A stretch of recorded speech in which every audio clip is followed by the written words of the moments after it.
Our country is full of incredible makers dreaming of turning their talent into money-making careers. It would mean everything to be able to do this full-time. So, with a team of fantastic professional mentors, I know your talent and I know what you're capable of doing.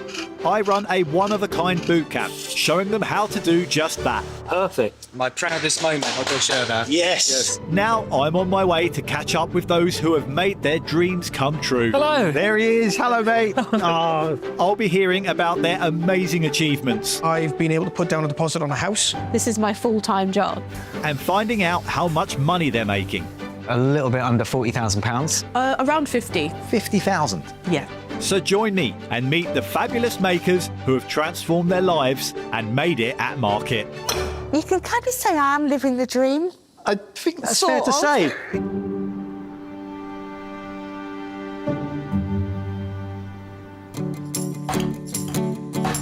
All kinds of makers from all walks of life have been to my bootcamp. And today we'll be catching up with two who have put the lessons they learned into practice and reaped big rewards. Later, Mentor Sunny will be checking in with Andy from Devon, who wanted to build a career as a keepsake jewellery artist. It's absolutely crazy how things have worked out. It is a full-time, 7-day-a-week business.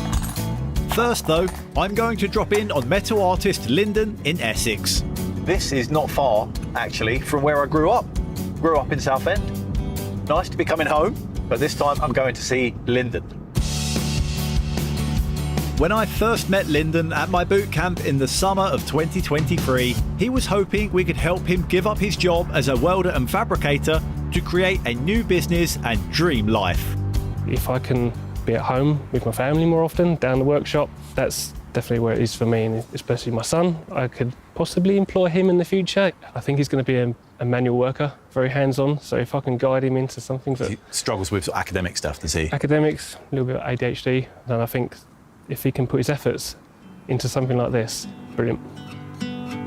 To help Lyndon get the sales he needed to build a successful family business, I set him 3 challenges. First was making a volume piece, something he could make quickly and sell affordably. He decided to make a single metal rose mounted on a base. Priced at £50, it was crafted from mild steel and stood 15 centimetres tall with eye-catching bronze highlights, which added stunning decorative details to the leaves and petals. He began using pre-cut steel shapes. The first stage is I prepare the metal for the petals and take the oxide off. It makes it look nice and shiny, otherwise it looked very rusty. With the petals prepared, Lyndon applied the bronze details using a TIG welder, a machine that is especially suited to the intricate cosmetic detail often required on sculptural pieces. It's using the heat to melt the bronze so it just lays on top. I think the contrast between the bronze and the mild steel, I think it looks really pretty. So the bronze has been laid on now to the outside of the petals. I just now to use the wire brush to remove the heat marks.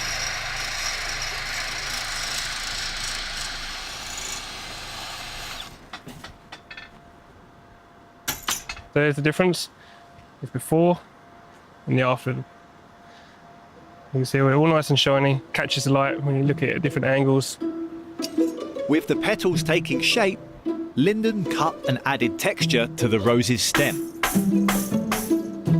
He then attached a bolt to hold the petals in place. As Lyndon worked to build his metalworking business, he was guided by professional blacksmith Adrian Wood, who runs a successful forge in the Tees Valley, combining contemporary sculpture with traditional blacksmithing techniques. When you're making these, are you looking at sort of doing these onto social media? Would you consider making a reel, for instance, of how you make these things and putting as a sort of a process together? I've never really thought about it at the moment, but now you've said it, absolutely. Is the social media side something you find quite daunting at the minute? Yeah, I'm not really, the social media, I don't really understand it much at the moment, and it's hard for me to think that what I'm doing is good enough to get out there and Yeah, that's where my worries are, really. I'm sure we can sort that out. Whilst Lyndon cracked on making his volume piece, I sat down with Adrian to talk about his second challenge. Before he arrived at my boot camp, I asked Lyndon to make a high-end piece, an item that carries a much more expensive price tag. He brought along a spectacular steel dragon. Standing 90 centimetres tall, it took him 100 hours to create and was priced at £2,200. Where do we start with Lyndon's high-end piece? Goodness me, that dragon. It's unbelievable. The amount of work that he's put into that head, he's really got some lovely textures going on in there.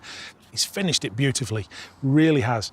The size, the proportions, the horns, everything. I would say my main criticism of the head and the neck, there's a real disconnect between the two.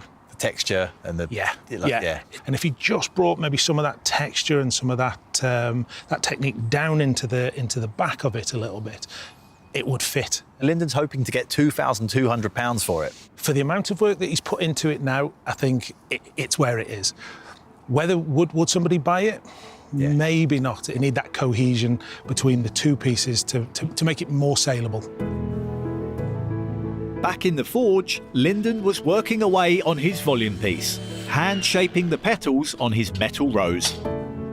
I just go round in a circle, just giving them a little twist, just to get them started, and then I'll do the rest by hand. But if I get it started, it makes it a lot easier for my hands to work, and then just give them a little crush. Starts to bring it into shape.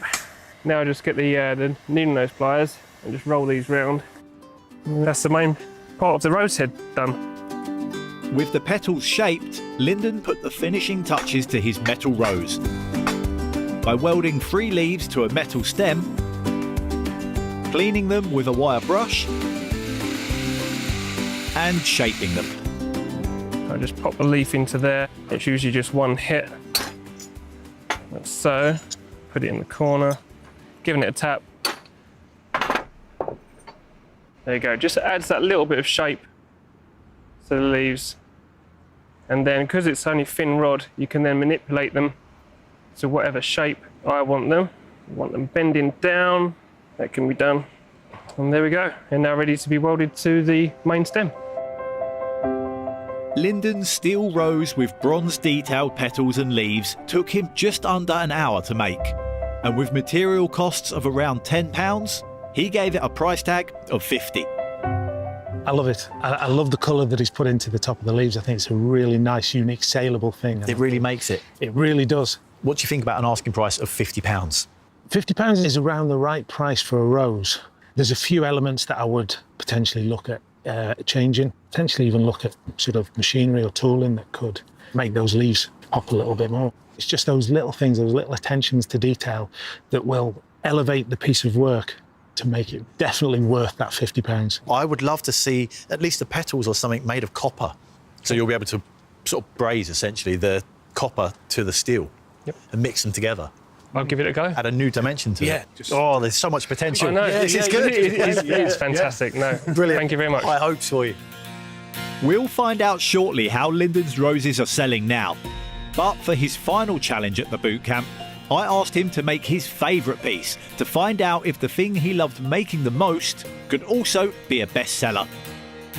He chose to craft a 55 centimetre tall metal owl, featuring feathers with a delicate bronze detail, standing proudly on a 25 centimetre steel branch. How you doing? Sorry to interrupt you. No, I just wanted to see how you're getting on.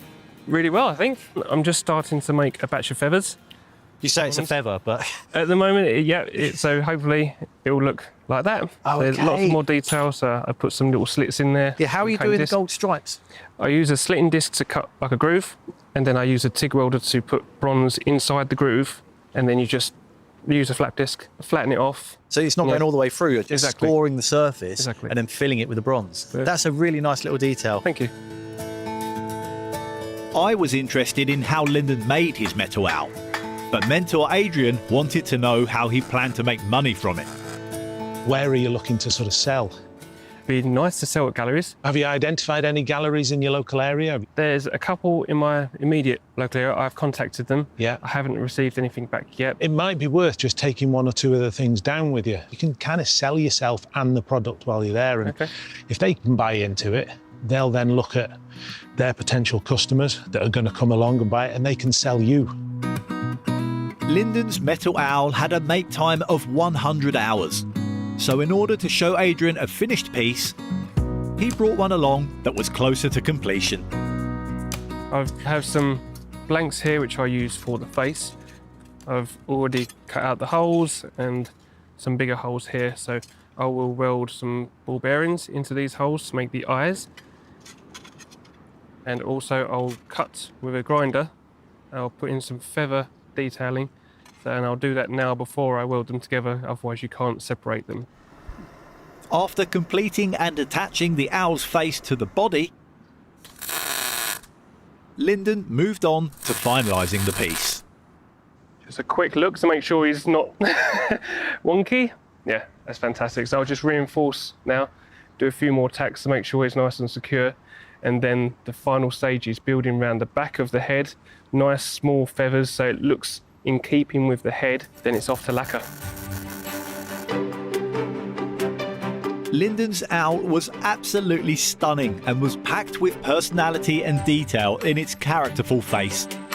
He painted it with a clear coat of lacquer to protect the metal and add a shine. It was priced at £1,800, and Adrian and I were both impressed with its finish. It's an incredibly busy piece. There's so much going on within it. It's lovely little details. And this has got an asking price of £1,800, which I kind of get. Yeah, absolutely. The level of work that you've put into it, the detail, the amount of sort of steel and the decorations that you've got on there with the bronze TIG welding. Yeah, I can see it. I can definitely see that price. It was fantastic sharing Lyndon's passion for metalwork. As he headed home to Essex, we drew up an action plan to help turn his pieces into the business he one day hoped to share with his son. First, we challenged him to promote himself more on social media, doing reels of his making. Next, Adrian wanted Lyndon to approach galleries with his work in person. Finally, we both wanted him to consider new tooling and have a go at new blacksmithing techniques to help improve his pieces. With Adrian's support, Lyndon had 2 months to put his action plan into practice and start building his business. And job 1 was investing in new equipment. I've got my fly press delivered. Adrian advised me to buy one of these so I can make my leaves quicker and more uniform. So yeah, hopefully this will change everything about my roses and any other future part which I can make quickly using this big kit. So hopefully let's get it unwrapped. It didn't take Lyndon long to put the fly press to good use. And the new tool wasn't the only thing helping out in the workshop. I've got my little boy, Sam, working with me today. He's doing a good job. He's doing a very good job. Another bit of good news is a commission. 2 commissions have come in for some animals. They come in via email, which is excellent. He also knuckled down to getting himself out more on social media. I'm going to try and make some clips, some pictures, try and boost my social media presence. At the moment, I've got a very, very low presence. I think I need to just go for it and put some videos out there and see what happens. As he tried to kickstart his business, Lyndon did everything we asked of him. And after 2 months of hard graft, he reported back to us with brilliant news. I've made £2,700 since leaving here. £2,700? I'm very happy with that, ecstatic. So yeah. I'm certainly looking forward to making this into a business. This is where I want to be. This is what I want to do. Lyndon needed to deduct his costs from his fantastic sales figures, but he was definitely on the right track to creating a brilliant business. 2.5 years later, I'm on my way to his workshop in Essex to hear all about how he's done just that and how much money he's making now. Hello? Lyndon? Hello. There he is. Hello, mate. Oh, so good to see you. It's nice to see you again. Yeah, I've got so much to show you. Lead the way. Come with me, come with me. Look at this place. There we go. From the outside, I had high hopes for Lyndon's workshop. And now I'm inside, it doesn't disappoint. I'm blown away. I didn't know what to expect. I knew it was going to be good, but you've got a good setup here. So I build pretty much everything on here.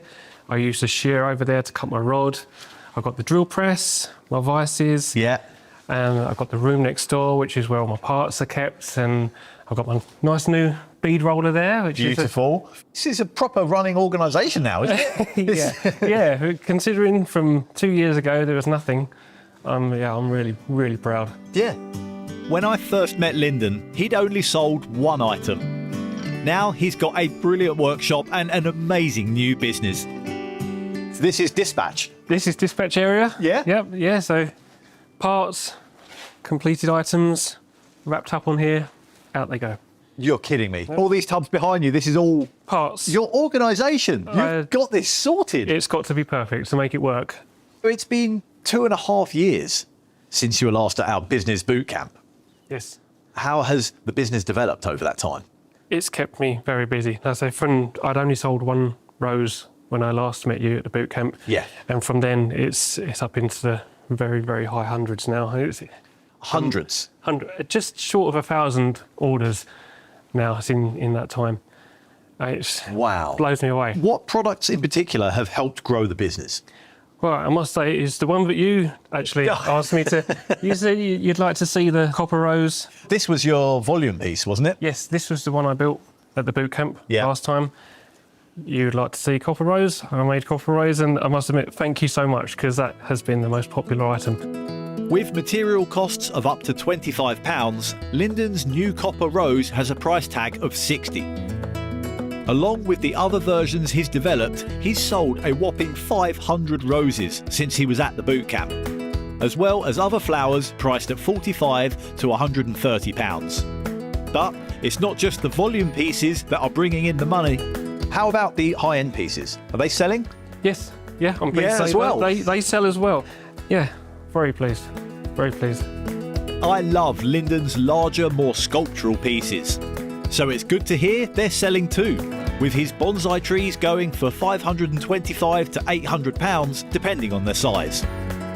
It's the volume pieces that are driving the growth of his business though, and he's going to show me how he makes his best-selling copper rose. He starts by cutting a piece of stainless steel to length and shaping it in the vise with a hammer. Then it's time to make the leaves, and Lyndon's son Sam is lending a hand. So Sam, how are you going to turn that into a lifelike leaf? Well, this is the tool that my dad made, and so basically you put it under... Go on, show us. So you put it under that, you line it up, and you just smack it, and it just makes a detail in the leaf. Yeah, but this is the beauty of organic things like plants. They're all a bit different. Yeah. None of them are all the same. And then you could do the sides. Well, that's how I make a leaf. With the leaves shaped and the leaf stem cut, Lyndon welds them together and cleans them with a wire brush. Next, he welds a bolt onto a pre-made flower stem that will hold the copper leaves in place. Then it's time to weld the flower and leaf stems together. So I made a dummy flower head. Okay. That will be screwed onto there.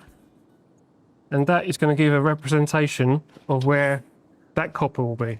So you can eye up where the leaves go? Exactly, because if I put the copper on there now, the welding might damage the copper which is already on there. Or if it's a painted flower, it could get damaged. So I use a dummy rose, and then I use this, and I just eye it up, start to form. So this is where your creative, artistic eye comes in, and you're kind of deciding whether the leaves go on the left or the right, the shape of it. The shape. And this is, And then I can use that as a guide, hold the leaves together, give it a weld, and then move on. It's brilliant to watch Lyndon work again, and after welding the flower and leaf stems of the rose together, he places and secures the petals, and is letting me have a go at shaping them. Bending this up. You can pull that all the way up to start off with, and then you've got lots of space. God, it is quite nerve-wracking, I find it isn't easy as it, hold it with one hand and then just use... What have you got? A little bend that way, a little bend and that's it, and back. A little bit in there. There we go. Oh, yeah. Do it to how you want to do it. Make it your own. No, I want to make it. I just want you to be happy, Lyndon. I don't want I'm happy. I'm not the artist here. Keep squeezing, and that'll just... trying, Lyndon. Helping Lyndon shape the rose petals has made it even clearer to me what a talented maker he is. Don't be afraid to get some pressure on that with your left hand. I'm not sure I'm looking forward to getting his verdict on my efforts. Lyndon, I know your critical eye has been watching over me. I've never been so nervous, but look, for a beginner, come on. Mate, I don't think that's too bad. I think that's pretty good. Lyndon's new copper rose comes with a price tag of £60. I'm delighted he acted on my suggestion to create it, along with promoting himself on social media, where he now has almost 2,000 followers watching his fab how-to videos. But have the other pointers Adrian and I gave him helped him to build his business over the past 2.5 years? Lyndon, whilst you were last at the boot camp, we did send you away with a bit of an action plan, some key points to work on. One of those being to try and sell your work in galleries, try and approach some galleries to see if they'll take it on. Yes. How'd you get on? Very well. I was very lucky to put 3 of my items into a sculpture park, 2 of which have sold and have moved on. Wow. Yep. Congratulations. Thank you. My owl, which was my favourite from the boot camp, that's been sold, and another sculpture park is going to be taking pieces in the future. Wow. My volume pieces and larger pieces, so very happy. Mate, that is absolutely brilliant. Yeah. Lyndon sold his owl for the £1,800 price tag he put on it at the boot camp. It's a fantastic achievement, and forming good relationships with sculpture parks is a great way of helping to sell his high-end pieces in the future. Another thing Adrian wanted you to work on was your tooling, to try and speed up efficiency and make things more efficiently. Yeah, I've made 3 sets of tooling specifically for my bonsai trees. This is so clever. So it's basically, this is the male and female sort of 2-part dies. Am I right in thinking then you can get a laser cut flat blank of the leaves? Yes. Put that in the fly, have this tooling in the fly press. Yes. Drop that in, crank that, Yes. and you'll get all of this texture embossed in. Every time. I can completely appreciate the amount of work in designing and thinking and developing and making these. It must have taken you a long time. Really did. Yeah. Yeah, each one, there's been 3-4 throwaway versions because they never come out perfect. These ones are working. The rest are in the bin. Oh. Lyndon's taken on board all the advice we gave him, and 2.5 years after coming to my boot camp, I'm looking forward to finding out what impact that's had on his job as a fabricator and his finances. The last time we were together, your job was a fabricator, and this was a hobby, maybe. Has that changed now at all? I'm now doing 3 days a week fabrication, and the rest of the week is my time for my business. For whatever work I've done in my life, I've always been away, and to have the chance to be at home, not a lot of people get that chance to work with family in the way that I'd like to do. Yeah. Do you mind if we talk about numbers now? Is it fair to say this craft and this skill that you've now got is earning an income for you? Yes, I've been very proud to say it's on average about £25,000 a year. £25,000 a year? Which I'm blown away by. Wow. It's incredible. My business plan is to completely reinvest, improve techniques, improve my tooling. And you've created such a unique environment here where your son can come and get stuck in and have fun and learn amazing skills, learn from you, and just be in this environment. And I think it's a beautiful thing. It's really lovely what you've created, and I wish you the best of luck. Thank you very much, sir. Going from a hobby that earned nothing to making a profit of £25,000 a year after taking off his costs is a truly amazing achievement. The fact that Lyndon's only working on his business 2 to 3 days a week makes it even more spectacular and is a real testament to his talent and determination. What I've been through for the last couple of years has showed really it is working. Not many fathers get a chance to spend time at work with their children, so I'm very privileged in that respect. The amount of orders I've taken, I'm very grateful for, and I can see it's going to keep going, it's going to keep growing. I'm very proud. It's working. It's working.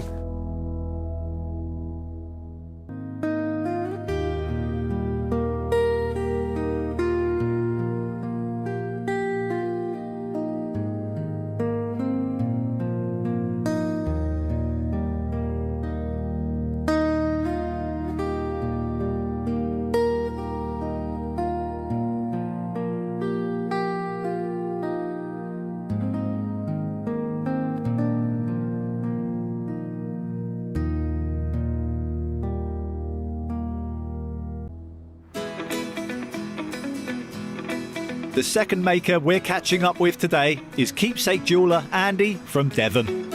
She came to my bootcamp in the summer of 2024 after taking the very big decision to give up her job as a furniture sales assistant to pursue her passion for keepsake jewellery.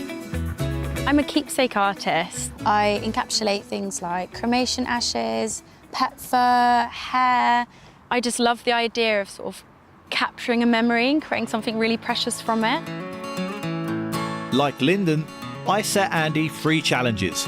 And for her volume piece, she decided to create a keepsake channel ring, which she hoped to sell for £114. Made from a pre-bought tungsten carbide ring, opals and an inclusion of hair from a loved one were sandwiched between layers of UV resin, mixed with coloured pigment.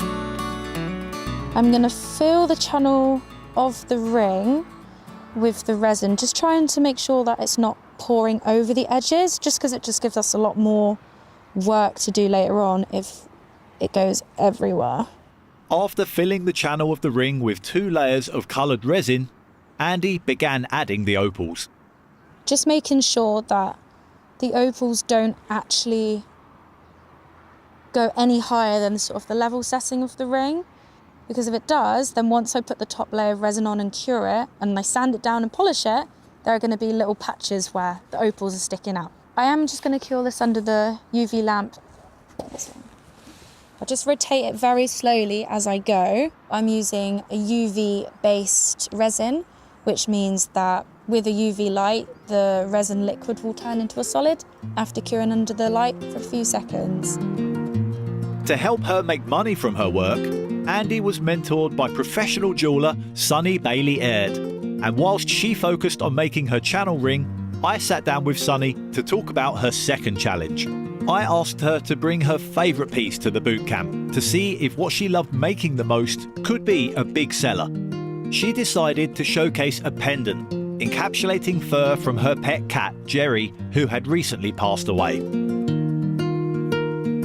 Excluding curing time, it took her around an hour to make, and with material costs of £35, she gave it a price tag of £61.50. What are your thoughts on Andy's favourite piece?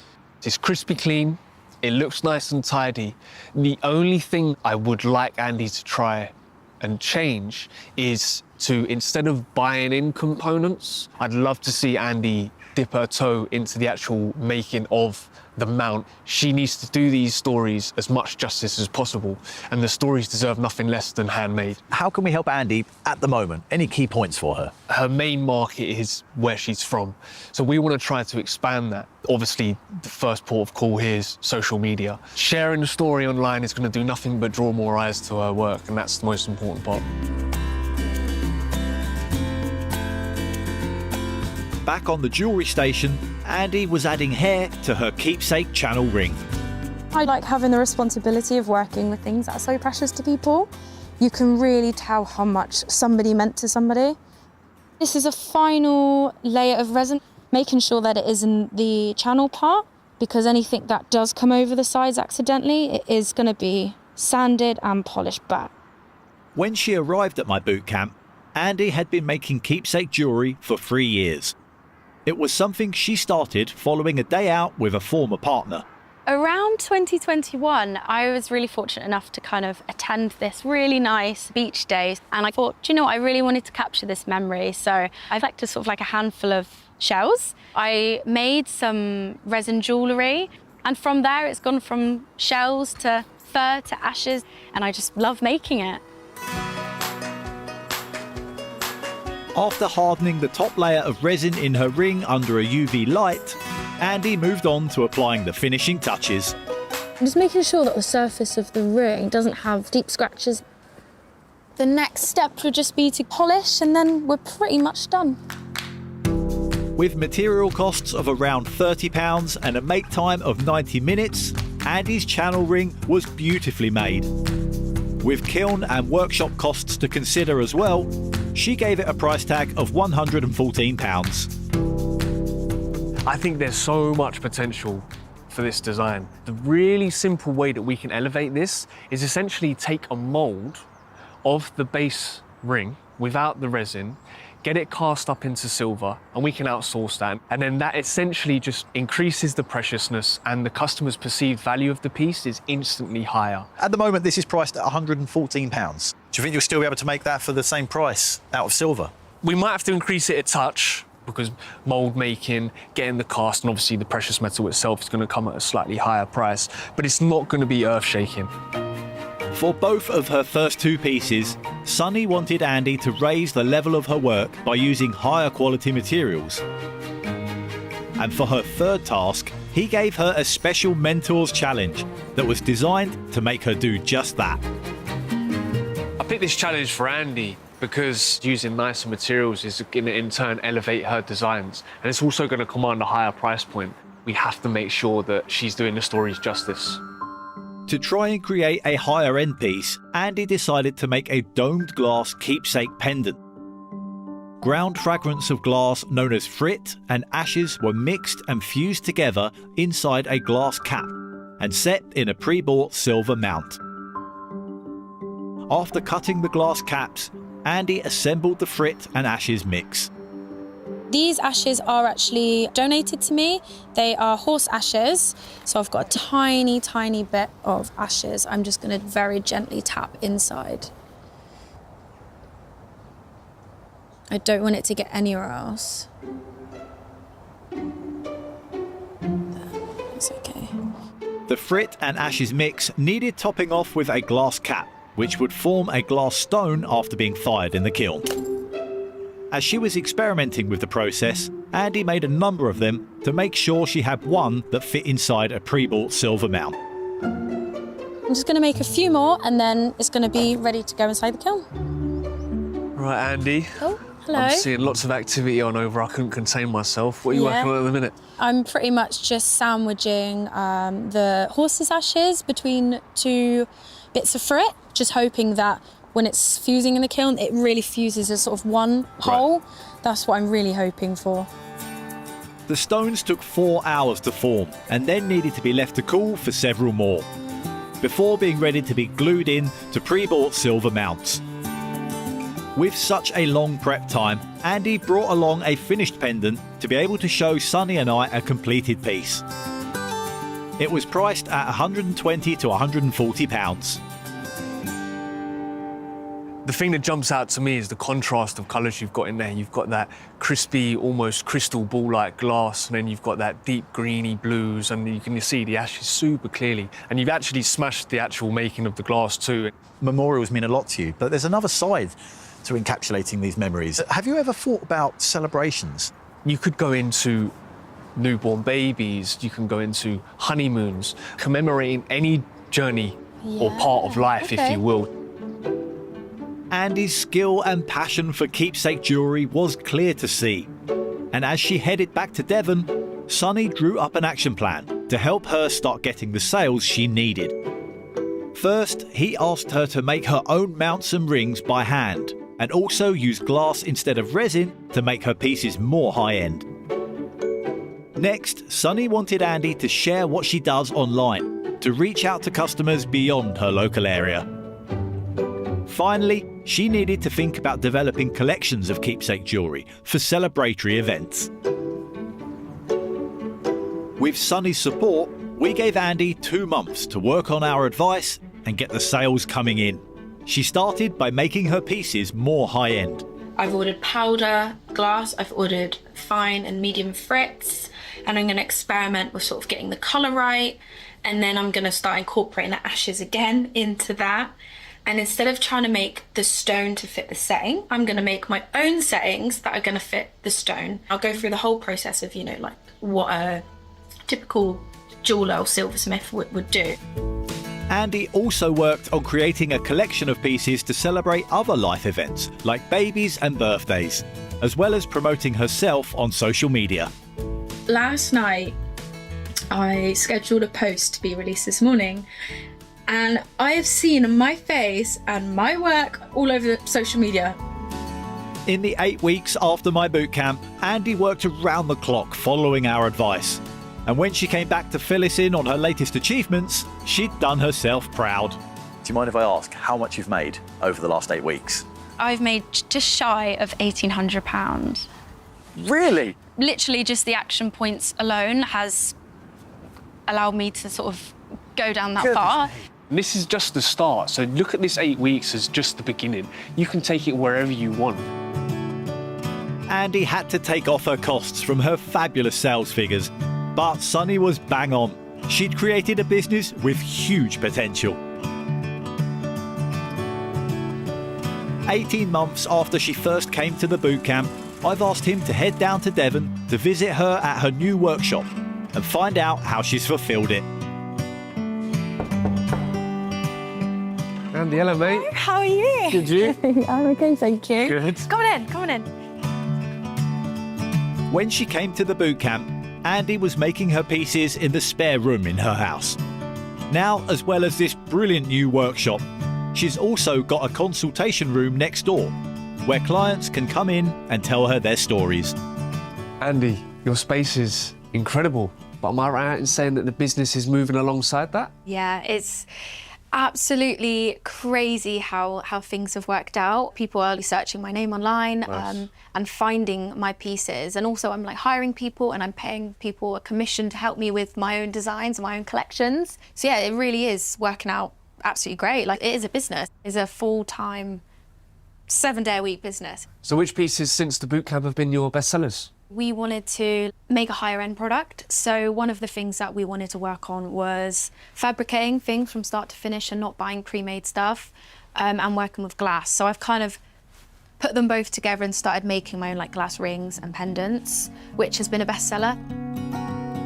Andy's new glass rings are priced from £130 and her pendants from £140. It's great to see her embracing Sunny's advice, and she's also created a new personalised ashes and gemstone dust pendant.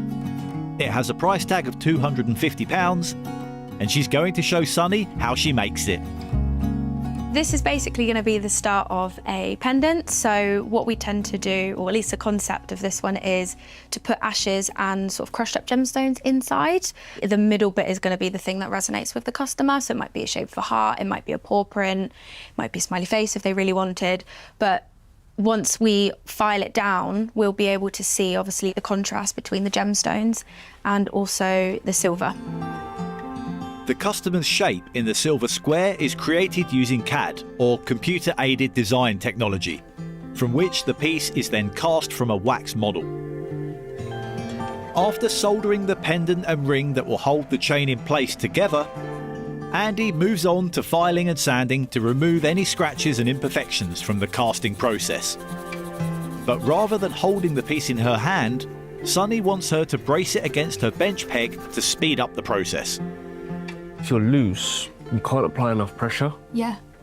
Whereas if you brace it, now you can get stuck in there. So you brace it against there, and you come in with 4. Oh yeah, I And can cross. see, yeah. So much better. So I've been spending so much time trying to figure it out because it was just taking me so long. Yeah, man, get stuck in there. Don't be shy. That's a great tip from Sunny. To fill the spaces around the silver heart in her pendant, Andy mixes crushed gemstones and ashes.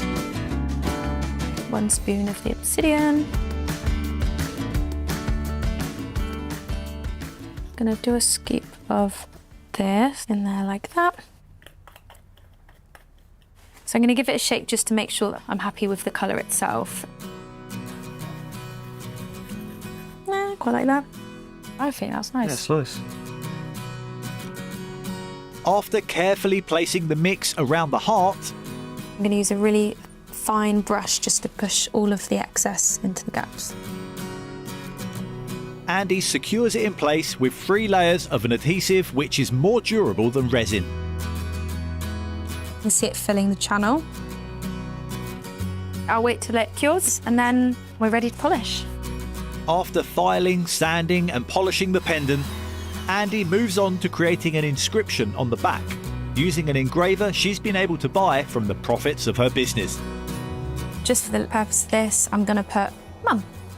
So start it.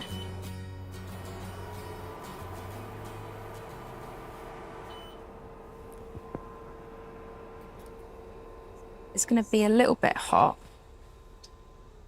It's actually come out really, really well. I personally like really squiggly font, and I think it just looks like really gentle and nice. And the fact that this is on the back of a pendant that would contain, for example, potentially someone's mum's ashes, just gives that extra sentimental element to it. So yeah, I'm really happy.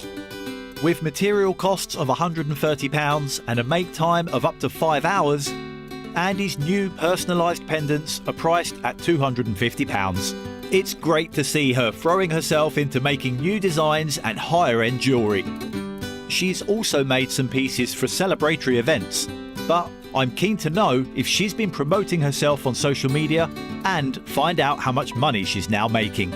So Andy, we set you quite a lot to do after boot camp, and one of those challenges was to essentially try and get your work out there online, show some of the process to social media followers, etc. How you been getting on with that? So I think one of the things that you said to me before was to make reels and to share like stories and stuff online a little bit more, which I have done, but I'm still in that process of learning. You know, like learning the actual skill. And I think when I know a product very, very well and I can do it from start to finish like very quickly, I'm happily able to sort of record and make like social media content, and that's been proven really successful. I'm getting like thousands of engagements, which is great, and they're translating into orders and visits to the website, which I can track through analytics. Amazing. It's clear that Andy has been working hard for the past year and a half. And I'm looking forward to hearing exactly what that's meant for her bank balance. From what I can see, you're absolutely smashing it, and it seems that you're well, you can see you're glowing from sort of the enjoyment and all the work that you've been putting into it. But with a business, there also needs to be a pound note involved as well. Been making some money for yourself? So currently at the moment, I'm making around £35,000. Proper money, man. It's a business. Yeah, it's a full business. I can finally say I've made it, so I am happy. To go from almost nothing to having an income of £35,000 a year after costs in just 18 months is a phenomenal achievement. And it's proof of Andy's drive and can-do attitude. Oh, these have been the most stressful but intense but rewarding 18 months of my life. It's turned what was a hobby into a full business, and it's put me in exactly the position that I wanted to be in. I'm really looking forward to every single day that comes because I get so many opportunities to do so many amazing things, and I'm forever grateful. Andy and Lyndon's success is well deserved. They've taken the advice from their mentors and with an enormous amount of hard work, turned it into businesses they can be very proud of. Inspired by I Made It at Market? Go behind the scenes with the Open University to discover bonus interviews exploring new insights into how makers have sustained and grown their businesses. Scan the QR code on screen or go to connect.open.ac.uk/I Made It at Market.